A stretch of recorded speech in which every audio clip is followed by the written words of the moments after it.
بسم الله الرحمن الرحيم. الرحمن علم القرآن، خلق الإنسان، علمه البيان. الشمس والقمر بحسبان، والنجم والشجر يسجدان. والسماء رفعها ووضع الميزان، ألا تطغوا في الميزان. وأقيموا الوزن بالقسط ولا تخسروا الميزان. والأرض وضعها للأنام، فيها فاكهة والنخل ذات الأكمام، والحب ذو العصف والريحان. فبأي آلاء ربكما تكذبان؟ خلق الإنسان من صلصال كالفخار، وخلق الجن من مارج من نار. فبأي آلاء ربكما تكذبان؟ رب المشرقين ورب المغربين. فبأي آلاء ربكما تكذبان؟ مرج البحرين يلتقيان، بينهما برزخ لا يبغيان. فبأي آلاء ربكما تكذبان؟ يخرج منهما اللؤلؤ والمرجان.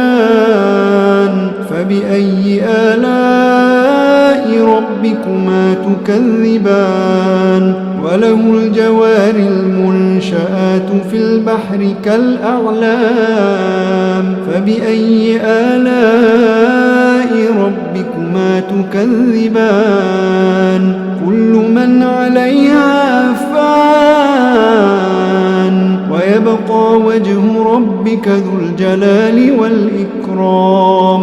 فبأي آلاء ربكما تكذبان؟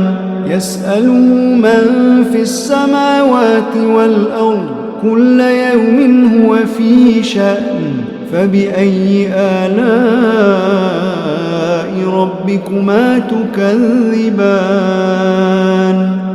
سنفرغ لكم أيها الثقلان. فبأي آلاء ربكما تكذبان؟ يا معشر الجن والإنس إن استطعتم أن تنفذوا من أقطار السماوات والأرض فانفذوا، لا تنفذون إلا بسلطان. فبأي آلاء ربكما تكذبان؟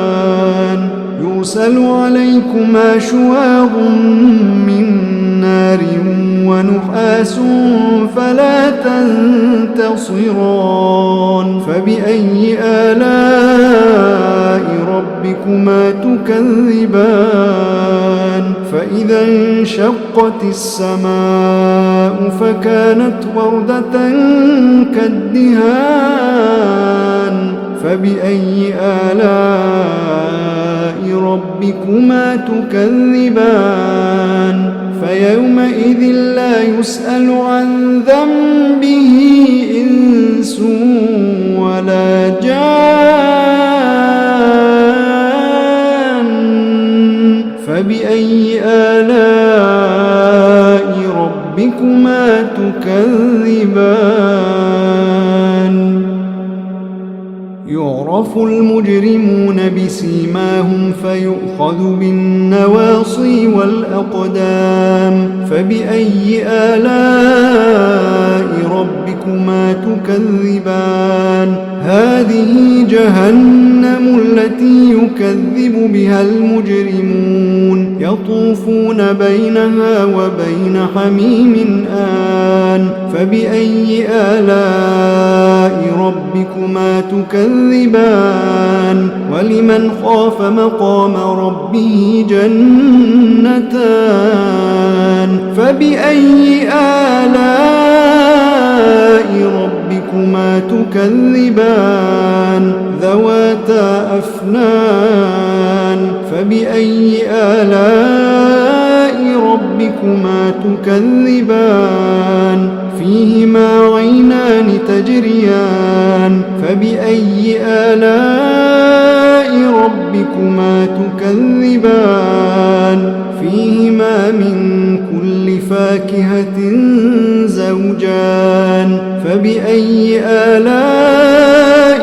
ربكما تكذبان متكئين على فرش بطائنها من استبرق وجنى الجنتين دان فبأي آلاء ربكما تكذبان فيهن قاصرات الطرف لم يطمثهن إنس قبلهم ولا جان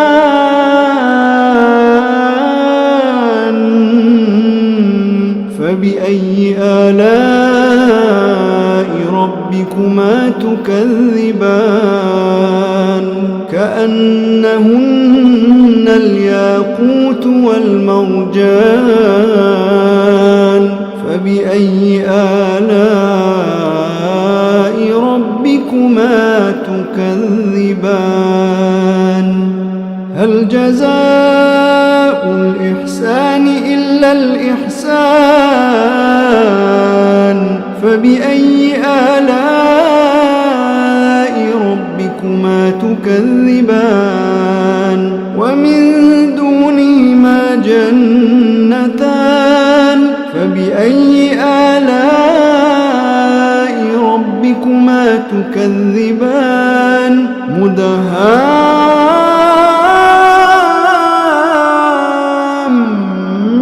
مدهامتان فبأي آلاء ربكما تكذبان فيهما عينان نضاختان فبأي آلاء ربكما تكذبان فيهما فاكهة ونخل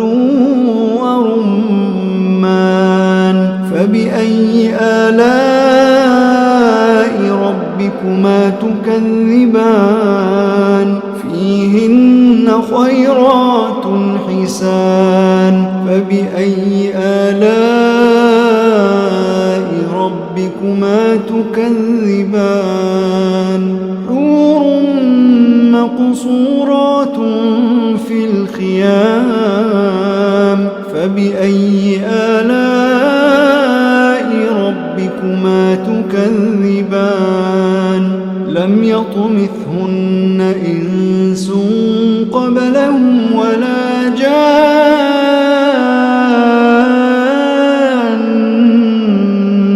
فبأي آلاء ربكما تكذبان متكئين على رفرف خضر وعبقري حسان فبأي آلاء ربكما تكذبان تبارك اسم ربك ذي الجلال